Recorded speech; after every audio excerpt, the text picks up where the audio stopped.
por todos os pastores, obreiros, pela forma que estão recebendo a mim e a minha família. Que Deus abençoe. Jamil, dá lugar aí, Jamil. Louvar a Deus também pela vida do meu amigo, missionário Silas, um grande amigo. Que Deus abençoe o exímio pregador do Evangelho. Aleluia.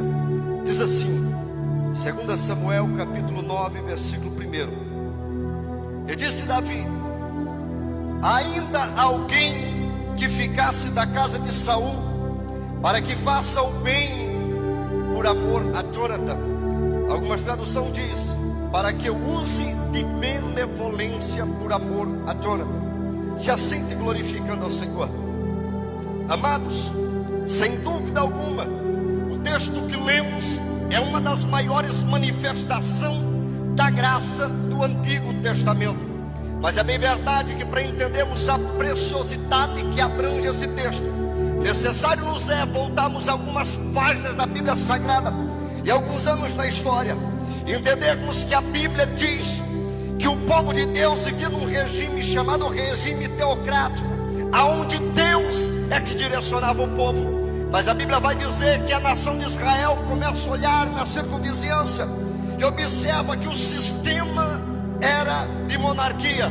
Diz a Sagrada Escritura que então o povo chega diante de Samuel e vai clamar então por um rei, e conforme o povo clama, assim Deus responde.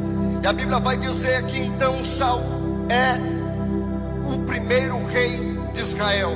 Mas a Bíblia vai dizer que Saul, esse que fica 40 anos sobre o trono de Israel, mas a Bíblia diz que somente 2 anos ele faz o que é reto diante dos olhos do Senhor. E a Bíblia vai dizer que o próprio Deus diz para Samuel: Samuel, até quando tu terás pena de Saul, havendo eu rejeitado? E a Bíblia vai dizer que Deus então encontra a Davi, e o próprio Deus diz: e achei a Davi um homem segundo o meu coração. Só que todos nós somos sabedores que o sistema de monarquia é um sistema de linha sucessória. Pastor, o que significa isso? O trono é passado de pai para filho, do filho para o neto. E a Bíblia vai dizer que Saul então tem um filho por nome Jonathan. Automaticamente, quem assumiria o reinado de Israel seria Jonathan. Só que o que me chama a atenção é que Jonathan era um homem muito temente a Deus. E a Bíblia vai dizer que certa feita ele reconhece Davi como escolhido de Deus, e ele procura Davi e diz: Davi, vamos fazer uma aliança. Davi, eu sei, eu reconheço que o trono é teu, a unção é tua, mas deixa eu te dizer uma coisa: quando tu assumir o trono, lembra da minha descendência, lembra da minha semente. Davi, vamos fazer um pacto, porque eu sei que você é escolhido de Deus. E a Bíblia vai dizer que então Davi e Jonathan faz uma aliança. A Bíblia vai dizer que a história continua. E certa feita, o povo filisteu se levanta contra os israelitas. Saul, o rei de Israel, seu filho, o exímio guerreiro, vai à peleja. E a Bíblia vai dizer que nessa peleja Saul morre, Jonathan também morre. Só que Jonathan havia deixado uma semente, e o nome dessa semente era Merib-Baal. Porque quando o menino nasce, o pai, como um bom judeu, pastor Carlos Milton, olha para a criança e diz: este contenderá contra Baal, esse será um guerreiro. Só que a Bíblia diz que Saul morre, Jonathan morre. Automaticamente, quem iria assumir aos olhos humanos seria Merib-Baal. Só que a ama de Merib-Baal, sabendo como funcionava a monarquia, quando um rei perdia uma guerra, automaticamente o rei vencedor procurava destruir toda a linhagem, para que não se levantasse alguém que abdicasse o trono. A ama, no intuito de criança, a Bíblia diz que ela, sabendo da notícia da morte do avô, do pai, ela corre.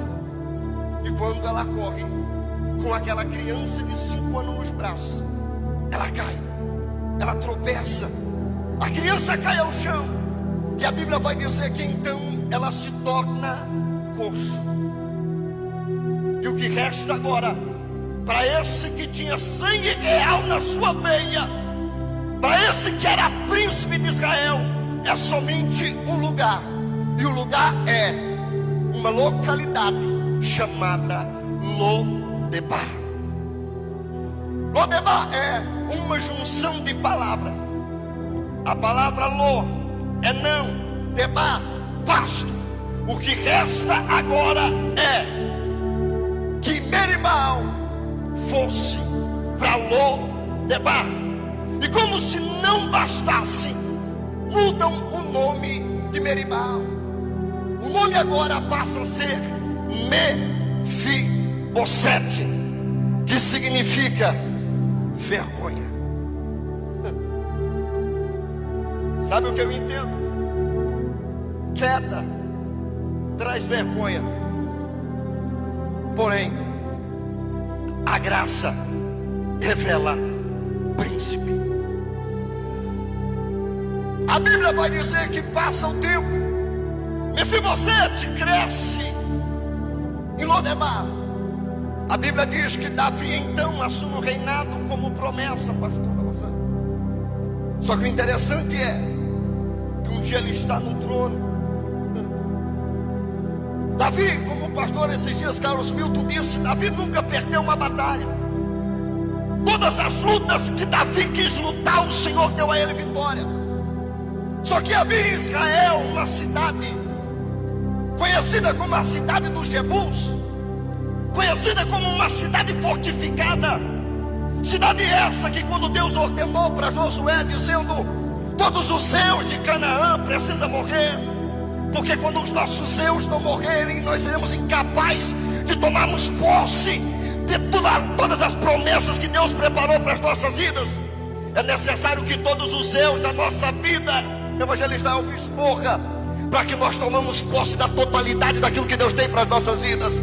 É por isso que a ordem de Deus para Josué é: extermine os jebuseus, os heveus, amorreus, os cananeus, todos os eus precisam morrer. Mas a Bíblia vai dizer que Josué não faz assim, porque a cidade de Jebus era uma cidade um tanto fortificada pelas suas muralhas.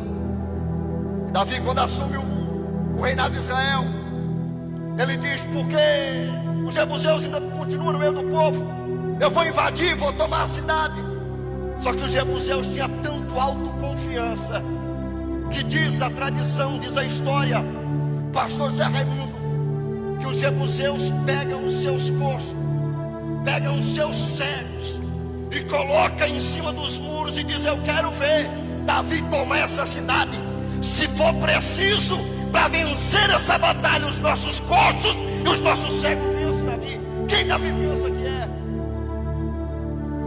O grande Davi diz assim, chama os seus soldados, os seus valentes, e dá uma ordem dizendo, olha, quem tomar a cidade, quem entrar na cidade, eu farei capitão.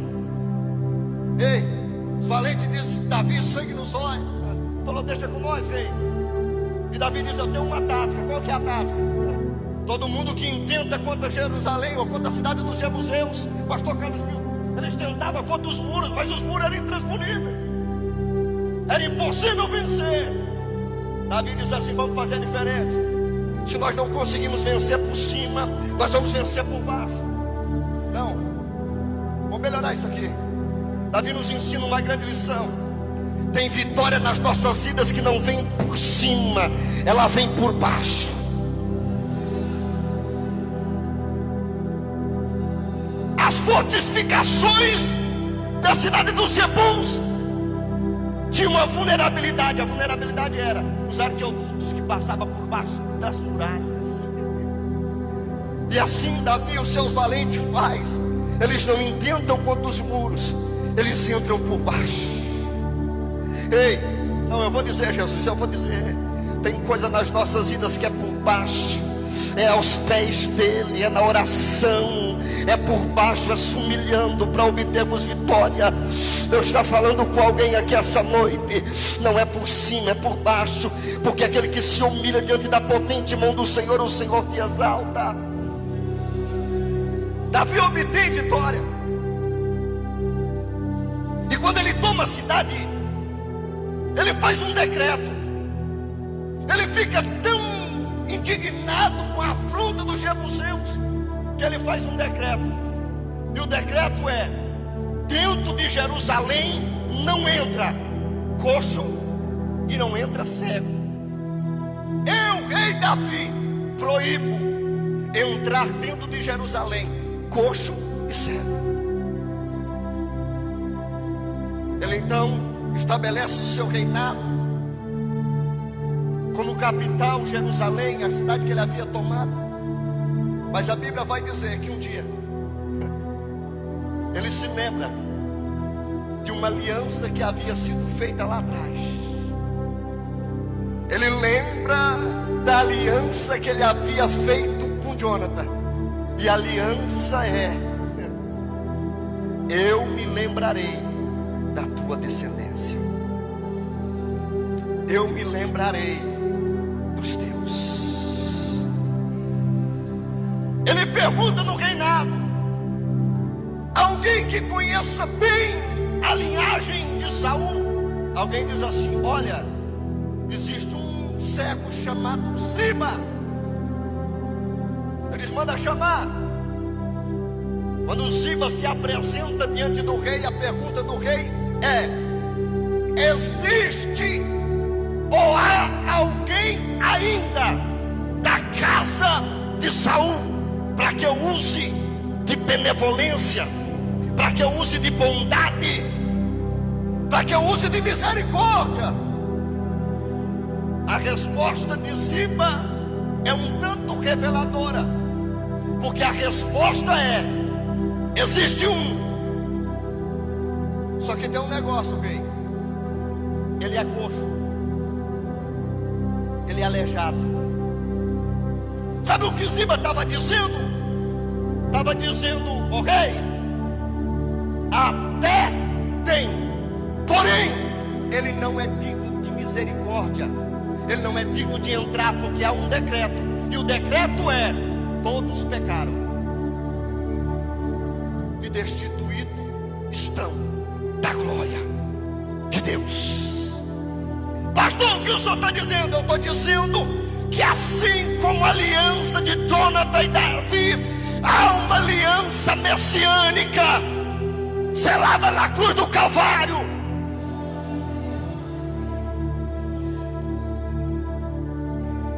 Quando Davi, quem é?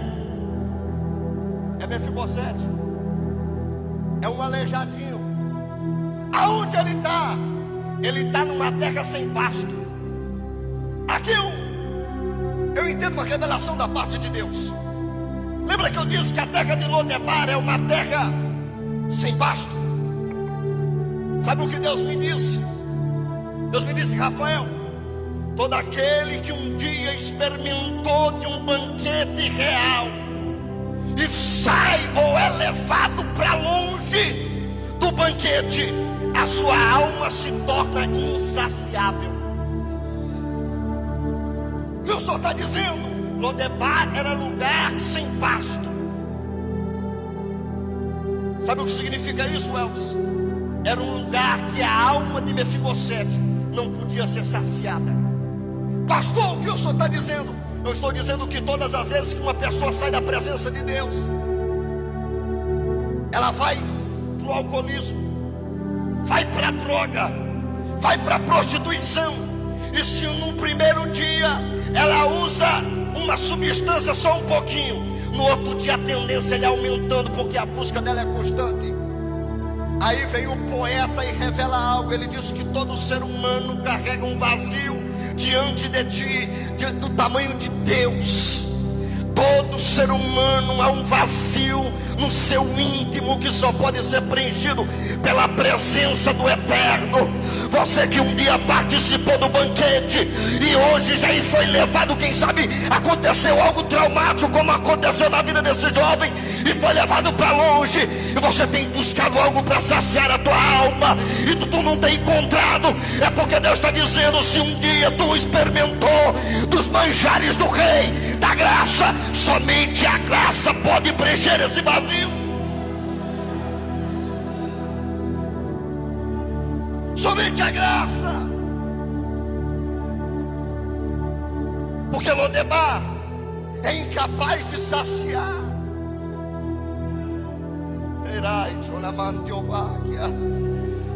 Aí Ziba está dizendo: ei, Davi, o rei é coxo, não pode entrar na cidade.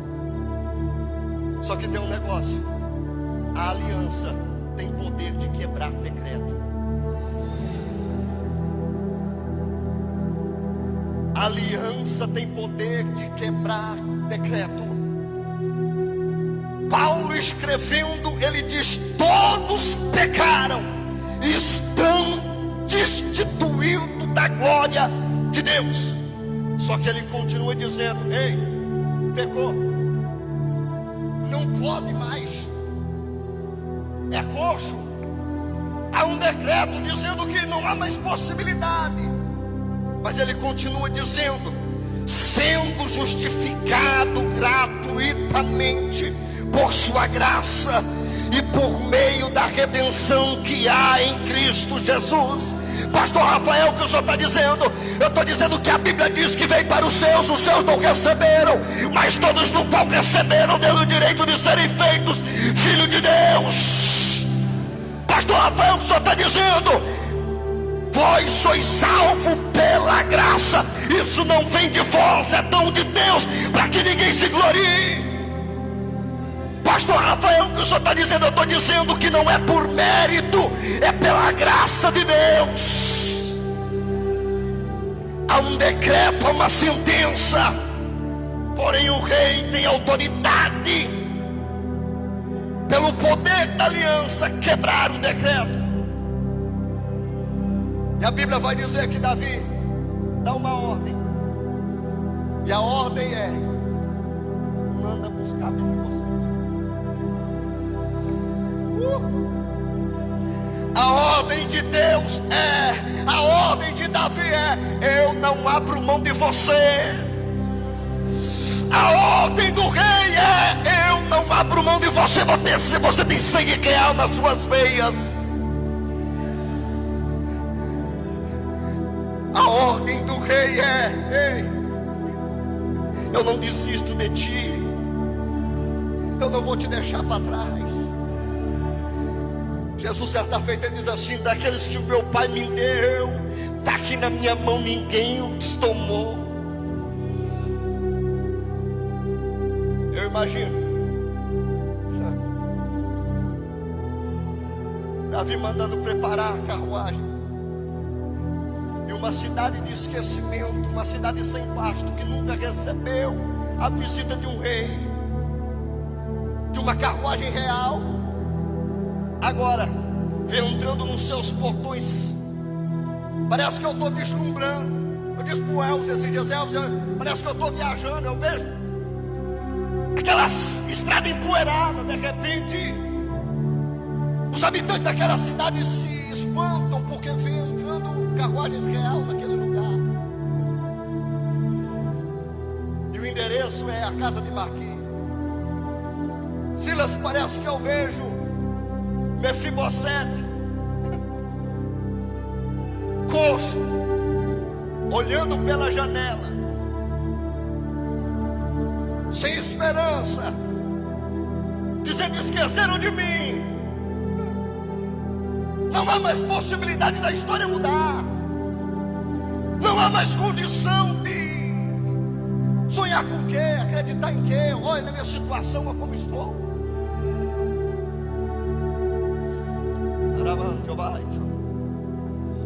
Esperar o quê?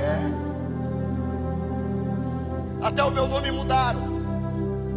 O meu nome agora é vergonha. Os que me cumprimentavam já não me cumprimentam mais. Parece que as promessas se foram.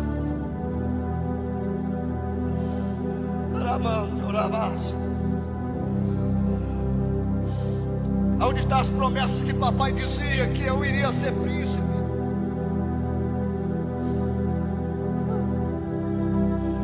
Que eu ia pregar, que Deus ia me usar. Olha o meu estado. Mas quando de repente ao longe ele vê uma carruagem entrando,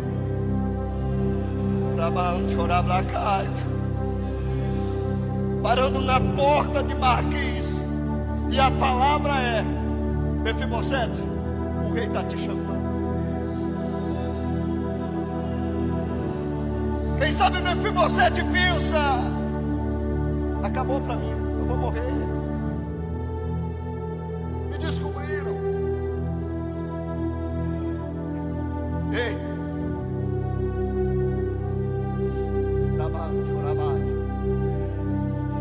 parece que eu vejo Davi no palácio, quando de repente um som que depois que Davi assumiu aquele palácio nunca se ouviu. Há um silêncio no palácio e um barulho de duas muletas. Toque, toque, toque, dentro do palácio. Mefibosete, quando vê Davi, a Bíblia diz que ele se lança aos pés e diz assim: ó rei, o senhor está preocupado com esse cão morto? O pastor Carlos Milton, eu acho magnífico quando ele diz assim: eu tive lá em Israel e é um sonho, eu creio que Deus vai nos levar lá. Mas para um judeu reconhecer que era um cão morto é o estado mais deplorável que um judeu possa reconhecer. Mefibosete está dizendo: Deus, o rei, o senhor está preocupado com esse cão morto? Me chama a atenção que Davi diz assim: tu és Mefibosete? Sim, teu servo. Davi olha para Mefibosete e diz: Mefibosete, eu lembrei da aliança, eu lembrei da graça, porque a queda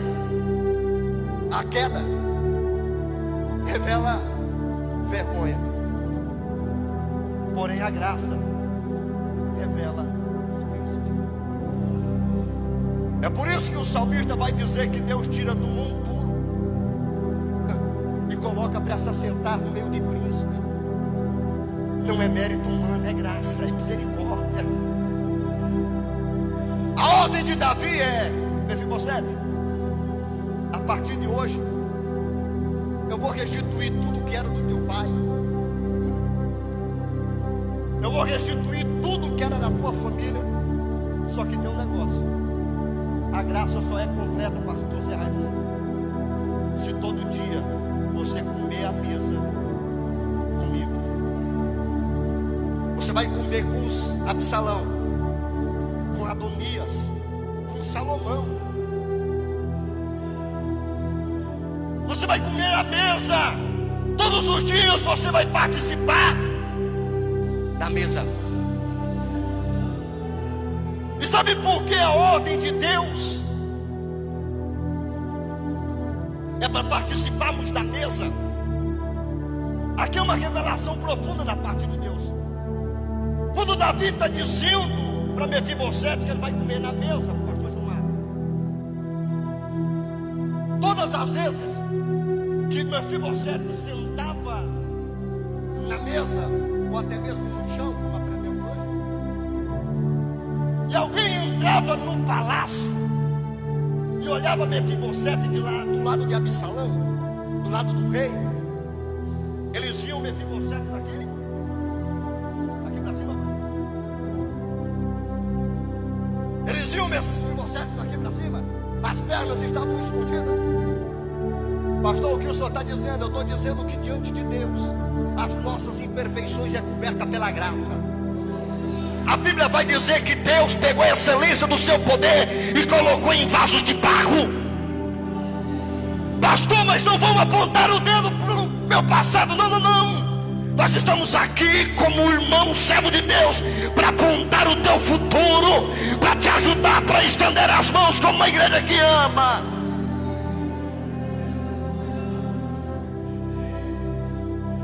Todas as vezes que alguém entrava, eu imagino no café da manhã, quando alguém entrava no palácio, olhava para Mefibosete, não via Mefibosete, via um príncipe.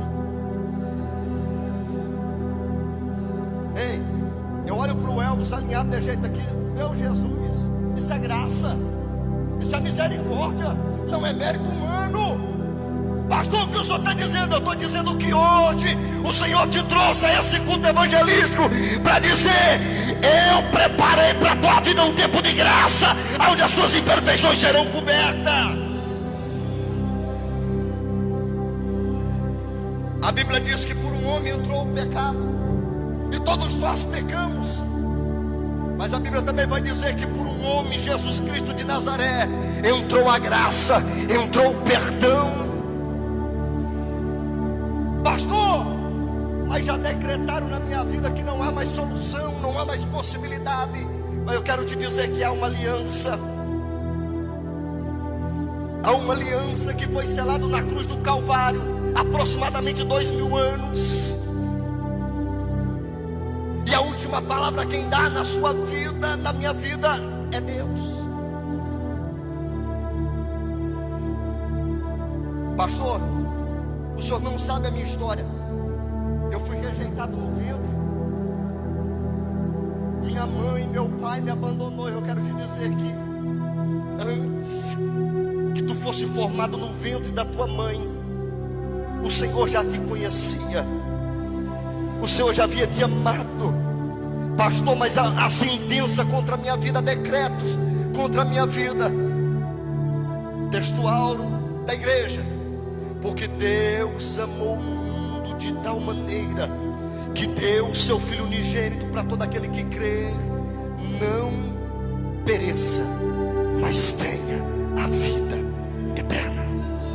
Não há decreto contra a tua vida que possa anular a aliança que Deus selou na cruz do Calvário. Se hoje tu entender, eu te convido a você a se colocar sobre os vossos pés.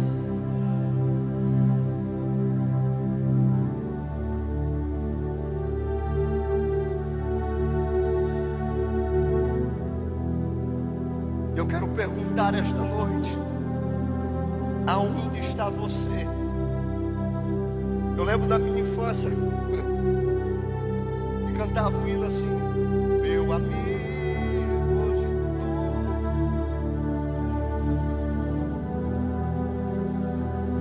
E de repente, aquele que havia sido levado para Lodebar, ele entendia o mistério de Deus e vinha para frente, e Deus renovava.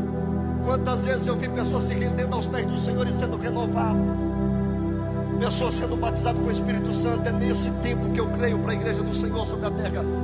Eu creio que é chegado um tempo de avivamento, um tempo de festa na igreja do Senhor. E eu quero perguntar esta noite: aonde está você?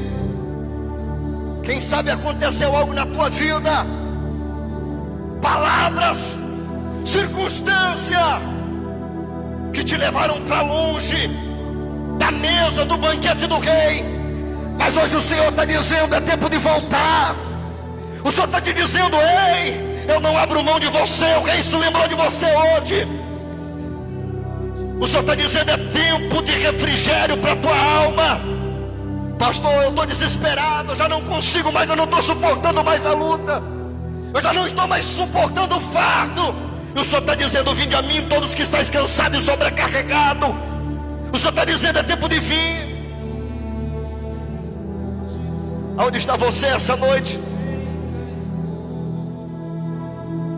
A igreja paga, nós, igreja, pagamos um preço de oração, jejum pela tua vida.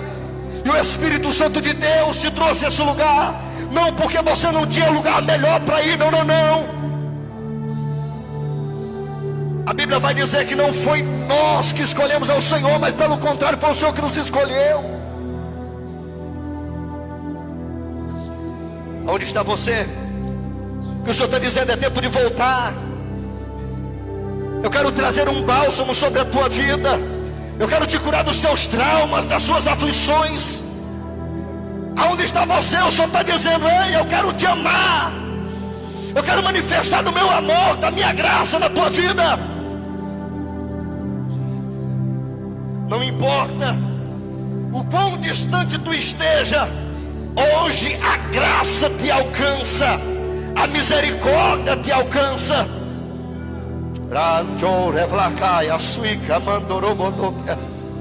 Aonde está a primeira pessoa? Espírito Santo de Deus, Espírito Santo da verdade que o mundo não conhece, que convence o homem do pecado, da justiça e do juízo. Tenha liberdade no meio da igreja para convencer o pecador que necessita de misericórdia, e que toda cédula de acusação, de sentença contra essa vida caia por terra pelo poder do nome de Jesus. Há uma aliança, e a aliança feita por sangue, o sangue de Jesus que purifica o homem. Venha, venha.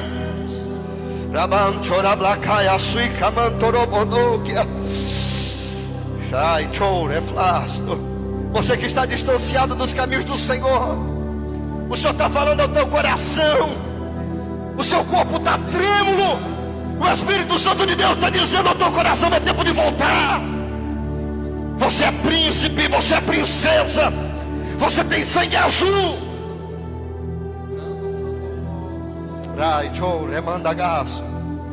Vem, vem. Pastor, eu tenho que mudar a minha vida. Não, tu precisa dar o primeiro passo. Quem vai te conduzir a uma mudança é o Espírito de Deus, é o Espírito Santo. O que você precisa é reconhecer que Jesus é o Senhor da tua vida.